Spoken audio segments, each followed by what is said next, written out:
One of the more complex areas of making tax digital for income tax when it comes to record keeping is landlords in general, but specifically landlords that have joint income.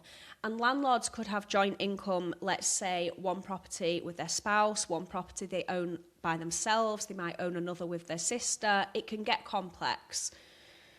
If landlords own shares in one or more properties with other taxpayers but fall into MTD based on their share of rental income, because it is only their share that would be looked at when we're thinking about when these taxpayers would be in, then they only need to submit their own share of the income and expenses to HMRC. So to clarify, if a landlord had, let's say, 2 properties alone, 1 property with their spouse, they only need to capture their share of that income. So it'd be the income and expenses from their 2 properties, and then half of the income and expenses from the property they own jointly with their spouse. Also, there's been an easement for those declaring joint property income, whereby only income will have to be submitted quarterly, not expenses. So let's say we had a landlord who owned 2 properties jointly with spouse, 1 property jointly with someone else.